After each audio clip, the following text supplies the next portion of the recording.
Bienvenue à tous sur Sport Actu, j'espère en tout cas que vous allez bien. Et au programme de l'émission d'aujourd'hui, on aura de l'Europa League. On ira voir ensuite l'équipe de France. Et en toute fin d'émission, on parlera du handball. Il y avait un match et on en parlera donc en fin d'émission. Ça fait 2 fois que je le dis, mais j'aime ça.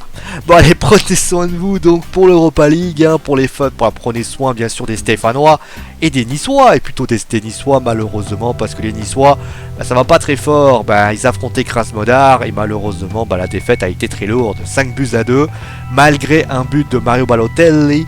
À 0 points de match, le temps presse pour Nice qui doivent à tout prix réagir, parce que sinon la qualification, ça passera sous le nez.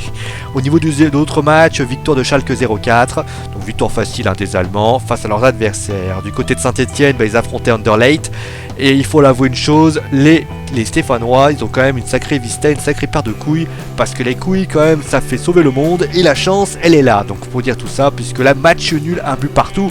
On pensait réellement que Saint-Etienne allait perdre. D'ailleurs, dans le texte, j'avais écrit défaite de Saint-Etienne.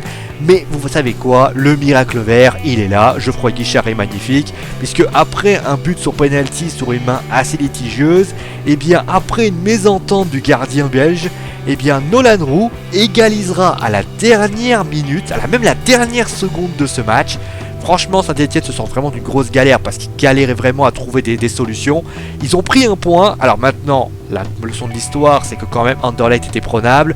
Mais un point, ça fait donc 2 points au final. Et ça veut dire que la qualification pour le prochain tour de l'Europa League est toujours possible. Surtout que Mayence, lui, a battu Kabbalah 3-2. Ce qui peut signifier donc que Kabbalah, Anderlecht et Saint-Etienne vont devoir s'affronter et seront dans un mouchoir de poche. Et ce sera sans doute celle qui aura récupéré le maximum de points qui remportera ce droit pour le prochain tour de l'Europa League. D'ailleurs, au niveau des droits, qu'ont fait les ténors? Ont-ils ce droit de pouvoir participer à cette Europa League et surtout de pouvoir faire honneur à cette Europa League?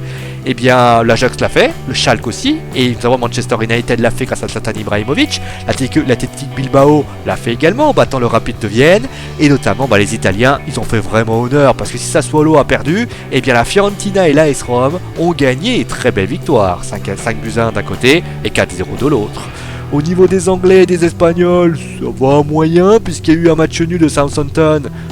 Si je me souviens bien, c'est le club de Claude Puel, et notamment de Villarreal, l'ancien club d'Alphonse Areola. Et au niveau de la défaite, les Italiens, ils ont fait bonne chose. Ils ont fait un peu moins de choses, c'est les Milanais, puisque l'Inter Milan perd 3-1 contre le Sparta Prague. On passe maintenant à l'équipe de France.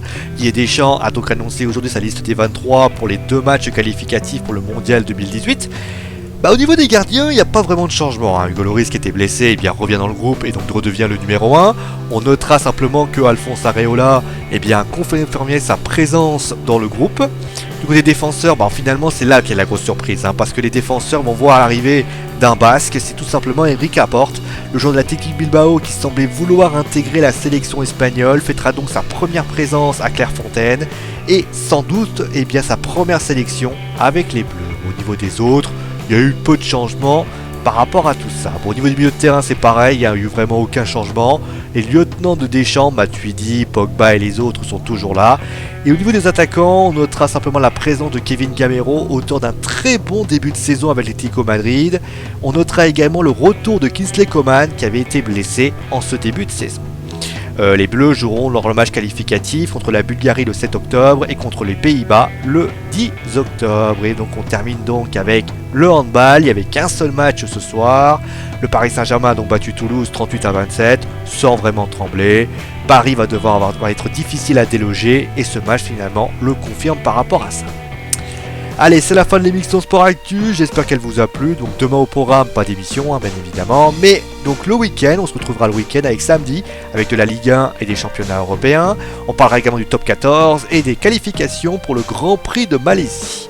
Voilà, vous savez tout, passez donc une bonne soirée. Si vous avez surkiffé cette vidéo, mettez un pouce vert. Si vous avez envie de la montrer à vos potes, vous avez juste à la partager. Et si vous avez envie de travailler avec nous, tout simplement faire partie de l'aventure Geek & Sport, tout ce que vous avez à faire, c'est de vous abonner. Allez, vous savez tout maintenant, votre choix est là. Et merci à vous tous d'être toujours aussi nombreux. Nous on se retrouve donc samedi. Et moi tout ce que je peux vous dire, c'est donc une bonne soirée, une bonne nuit pour ceux qui vont dormir. Et des gros bisous à tout le monde. Allez, ciao tout le monde.